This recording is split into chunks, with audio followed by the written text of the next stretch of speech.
भारत की सैन्य रणनीति पिछले एक दशक में जिस दिशा में बदली है, उसका सबसे बड़ा संकेत ये है कि अब भारत केवल रक्षात्मक नहीं बल्कि निर्णायक और सटीक जवाब देने की क्षमता पर लगातार काम कर रहा है। आधुनिक युद्ध अब सीमाओं पर आमने सामने की टकराव वाली लड़ाई तक सीमित नहीं रह गया है। आज युद्ध का मतलब है दुश्मन के इलाकों में गहराई तक मौजूद उसके सैन्य ठिकानों, लॉजिस्टिक नेटवर्क, कमांड सेंटर और सप्लाई लाइनों को पहले ही निष्क्रिय कर देना।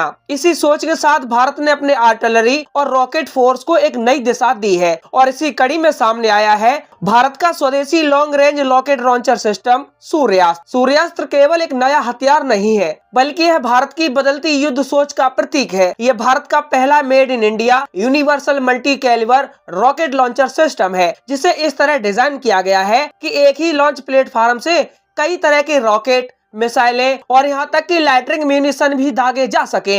यही विशेषता सूर्यास्त्र को पारंपरिक रॉकेट लॉन्चर से अलग और ज्यादा खतरनाक बनाती है। इस सिस्टम में मुख्य रूप से दो तरह के रॉकेट इस्तेमाल किए जाते हैं। पहला रॉकेट करीब 150 किलोमीटर की रेंज वाला है और दूसरा रॉकेट 300 किलोमीटर तक मार करने में सक्षम है। ये दोनों ही पूरी तरह से सतह पर हमला करने वाले रॉकेट हैं। इसका मतलब साफ है, भारतीय सेना अपनी सीमा में रहते हुए भी दुश्मन के इलाकों में गहराई तक स्थित ठिकानों को निशाना बना सकती है। 300 किलोमीटर की रेंज सूर्यास्त्र को उस श्रेणी में खड़ा कर देती है जहां यह केवल एक आर्टिलरी सिस्टम नहीं रह जाता बल्कि रणनीतिक दबाव बनाने वाला हथियार बन जाता है। सूर्यास्त्र की सबसे बड़ी ताकत इसकी यूनिवर्सल और मल्टी कैलिबर क्षमता है। पारंपरिक रॉकेट लॉन्चर आमतौर पर एक ही कैलिबर और एक ही प्रकार के रॉकेट के लिए बनाए जाते हैं। अलग रेंज या अलग मिशन के लिए अलग सिस्टम चाहिए होता है, लेकिन सूर्यास्त्र इस पूरी सोच को बदल देता है। एक ही प्लेटफॉर्म पर कई तरह के रॉकेट और मिसाइल सिस्टम को इंटीग्रेट करने की क्षमता इसे बेहद लचीला बनाती है।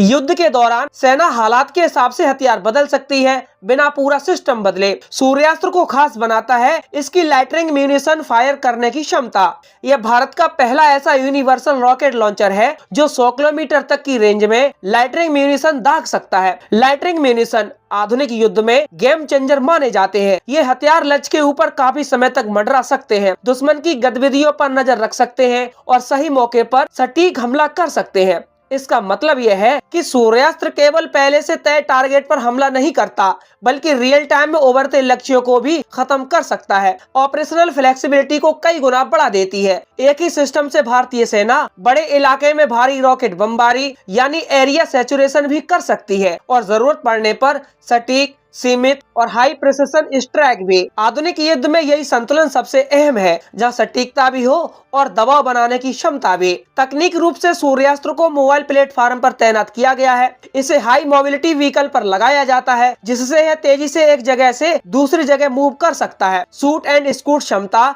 इसे दुश्मन के काउंटर अटैक से बचाती है। रॉकेट दागने के बाद यह तुरंत अपनी पोजीशन बदल सकता है जिससे इसे टैग करना और नष्ट करना बेहद मुश्किल हो जाता है। अब अगर पाकिस्तान की एंगल की बात करें तो सूर्यास्त्र की अहमियत और भी स्पष्ट हो जाती है। पाकिस्तान की सैन्य रणनीति लंबे समय से रॉकेट और मिसाइल आधारित दबाव पर टिकी रही है। उसकी कोशिश रहती है कि पारंपरिक युद्ध में भारत की बढ़त को मिसाइल और न्यूक्लियर धमकी के जरिए संतुलित किया जाए। ऐसे में सूर्यास्त्र जैसे सिस्टम भारत को एक मजबूत पारंपरिक जवाबी क्षमता देते हैं। 300 किलोमीटर की रेंज के साथ भारतीय सेना पाकिस्तान के अंदर गहराई तक मौजूद सैन्य ठिकानों, एयरवेज, लॉजिस्टिक हब और कमांड सेंटर को निशाना बना सकती है, वो भी बिना सीमा पार किए। यह क्षमता अपने आप में एक बड़ा डिटरेंस है। सूर्यास्त्र संदेश देता है कि भारत अब केवल रिएक्ट करने वाला देश नहीं है बल्कि जरूरत पड़ने पर दुश्मन की योजना को शुरुआती चरण में ही ध्वस्त करने की क्षमता रखता है।